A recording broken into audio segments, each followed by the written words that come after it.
My name is Chuck Groddens with Computer Care Clinic. And one of the most frequent questions we get here in our service is, how can I resolve my Wi-Fi troubleshooting problems? People lose signal or a device stops connecting. So I decided in order to answer that question with any authority, I needed to look a little bit further into this whole Wi-Fi thing. What is it? How does it work?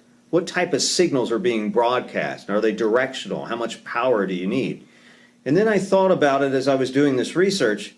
Well, what are the effects of these things, these Wi-Fi transmitters? What type of radio frequencies do they use? How much power do they need? And where are they? And how are they affecting us, if in any way at all? So this video is going to be a little bit longer than our usual tip of the day, but it's going to explore Wi-Fi and Wi-Fi signals, and we'll dig into a little bit of radio frequency too, just in case you forgot or you were sleeping during your physics classes in high school. Let's first look at an oversimplified view of the electromagnetic field, or EMF radiation spectrum.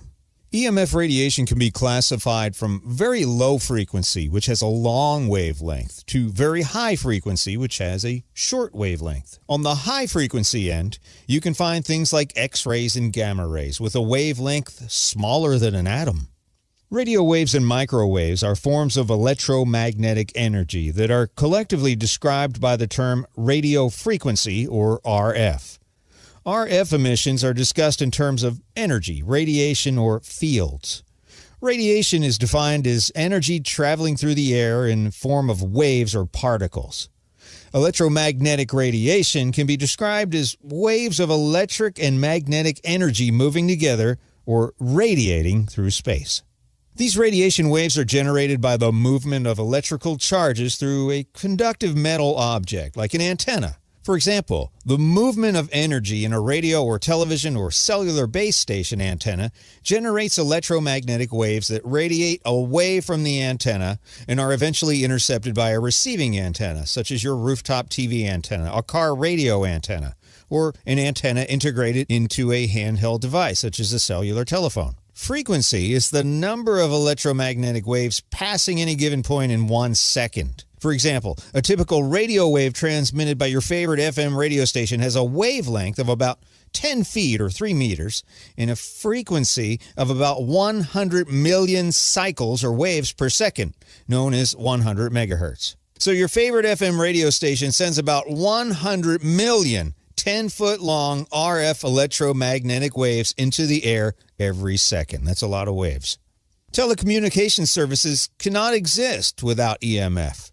Microwave ovens, commercial heating, manufacturing, diagnostic medical services, some medical techniques, and radar are also uses of RF energy. There's also natural RF produced by Earth and space. So we're surrounded by radiation.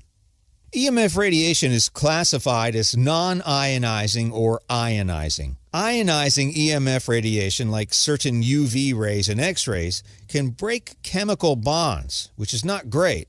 That means they can cause cell damage in living things, which is obviously bad for us. RF radiation, as found in radio, TV, cell phone, and Wi-Fi transmissions, is considered non-ionizing. Some sort of EMF radiation is emitted by all technical equipment or devices that produce electromagnetic fields. It's basically anything that gets plugged in or runs on a battery.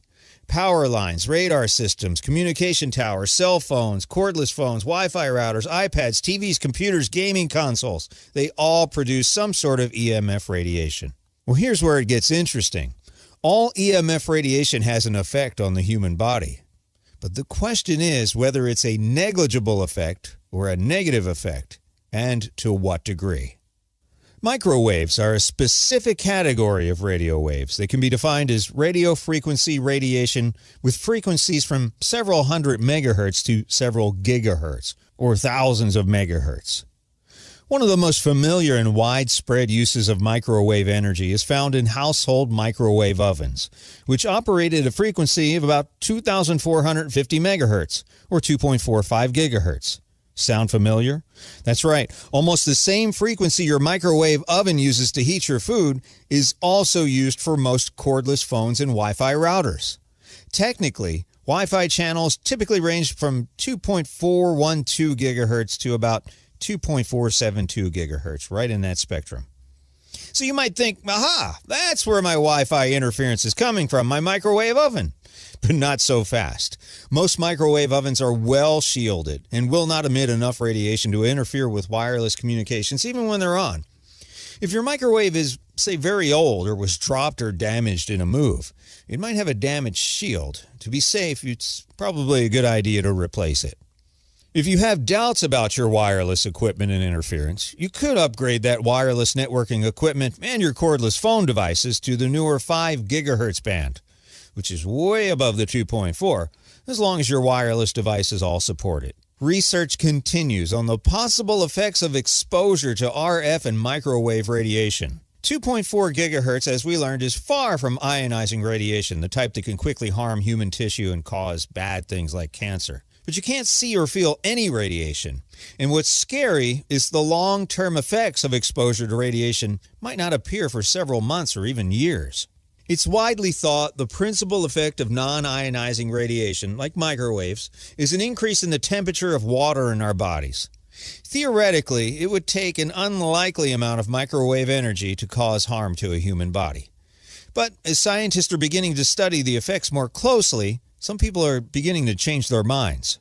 In 2011, the WHO International Agency for Research on Cancer classified radio frequency electromagnetic fields as possibly carcinogenic to humans, based on an increased risk for glioma, a malignant type of brain cancer associated with wireless phone use. You probably heard about that in the news. Also, 2 areas of the body, the eyes and the testes, are known to be particularly vulnerable to heating by RF energy because of the relative lack of available blood flow to dissipate the excessive heat. Laboratory experiments have shown that 30 minutes to 1 hour of considerably high levels of RF radiation, now we're talking 100 to 200 milliwatts per centimeter squared, which is a tremendous amount of energy, can cause cataracts in rabbits. Temporary sterility caused by such effects as changes in sperm count and in sperm mobility is possible after exposures of the testes to high-level RF radiation. So if you're thinking about having children, fellas, you might want to remove that cell phone from your front pocket. The good news is that typical environmental levels of RF energy routinely encountered by the general public are far below levels necessary to produce significant heating and increased body temperature. But there may be situations, particularly workplace environments near high-powered RF sources, where recommended limits for safe exposure of human beings to RF energy could be exceeded.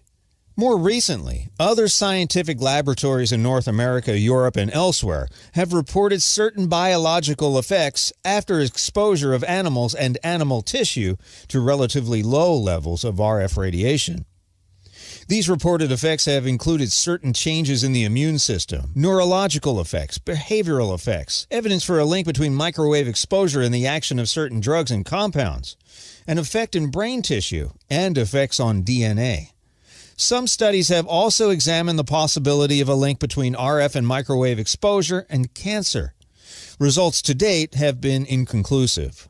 Microwave exposure, when you think about it, is fairly new, but it's growing quickly.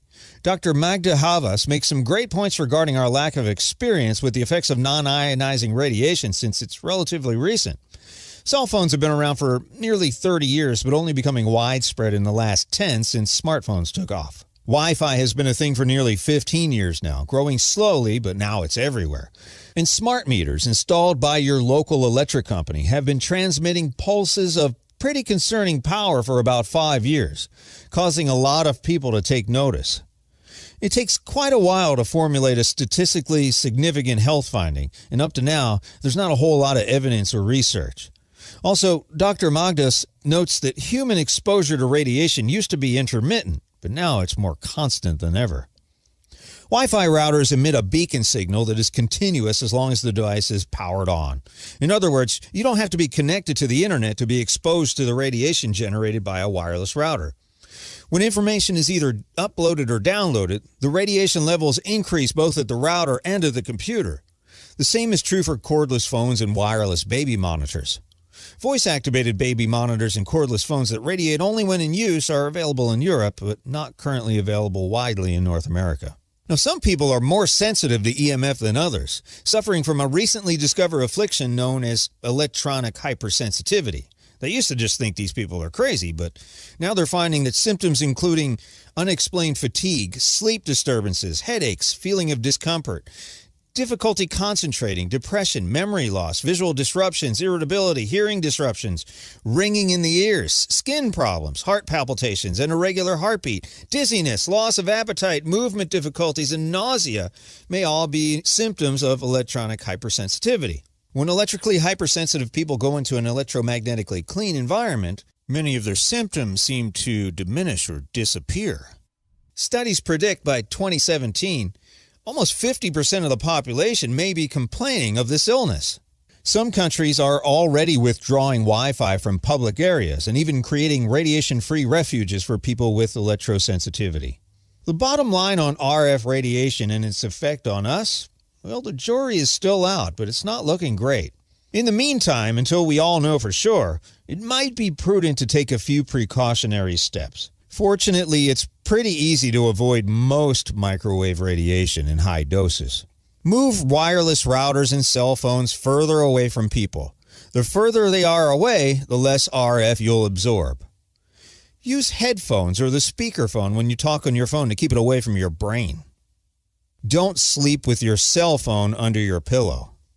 Don't put your cell phone in your pockets. And turn things off when you're not using them.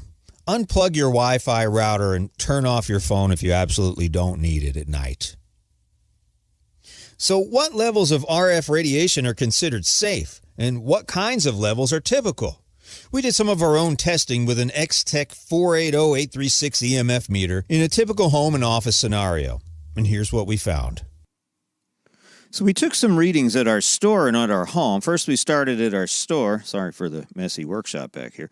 And we got close to the wireless router and found that we had some spikes up to 0.6 microwatts per cubic centimeter, which is pretty high. So the question is, we still don't know what this stuff is doing to us, but there's some pretty cool charts at bioinitiative.org citing scientific studies that have already happened, and they have lots of easy-to-read, colorful charts with the potential effects of electromagnetic radiation in the human body. Again, these are proven to be long-term studies. Stuff's still kind of new.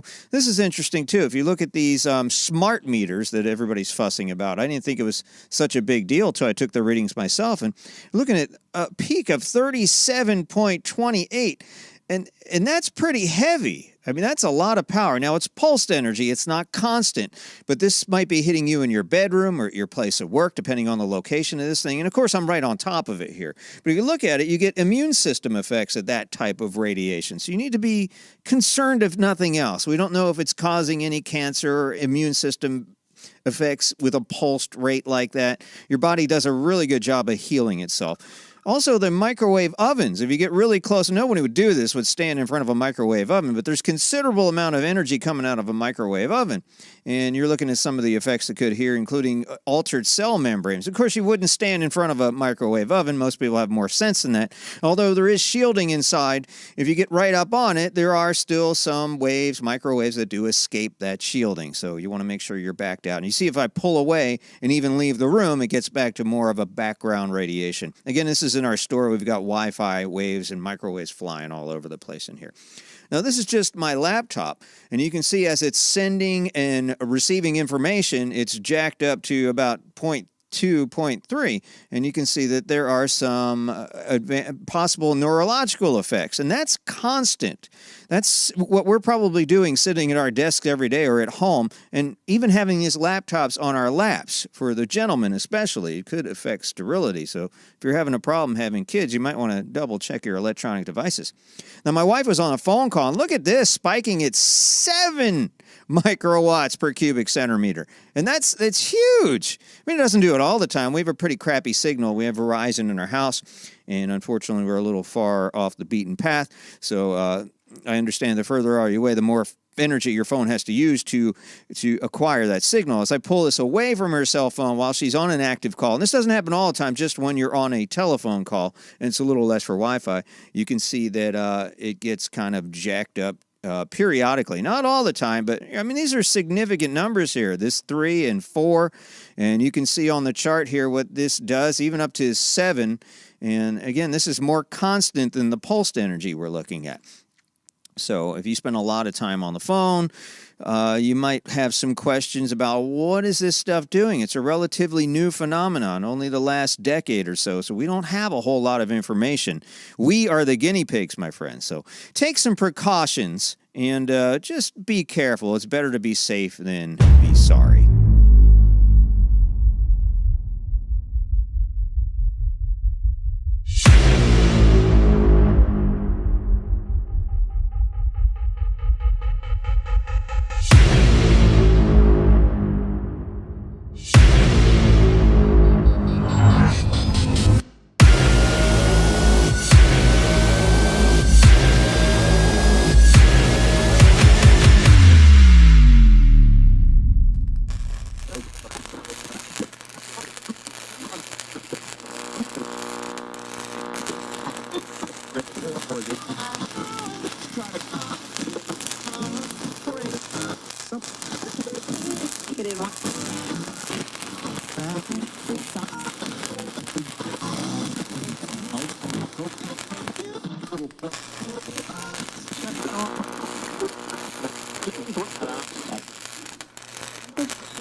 My name is Chuck Fresh. Please like and subscribe and tell your friends about this video too.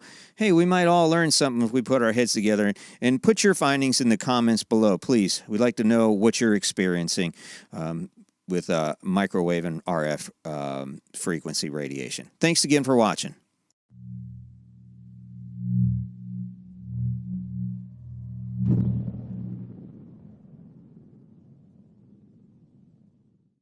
This is Chuck Fresh with the WDN, and we are super excited about our newest channel, WDN Health. We're going to cover a myriad of things on this channel, things that you've probably wondered about, and I know I've wondered about in my entire life.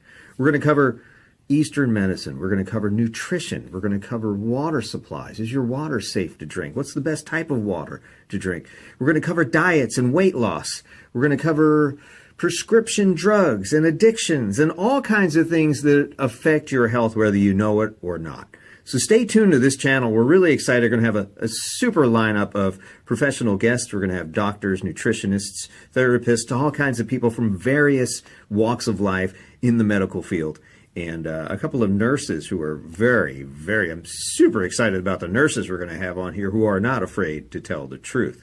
So you're going to get the truth in medicine, and only here on WDN Health. Thanks for watching, and stay tuned for more.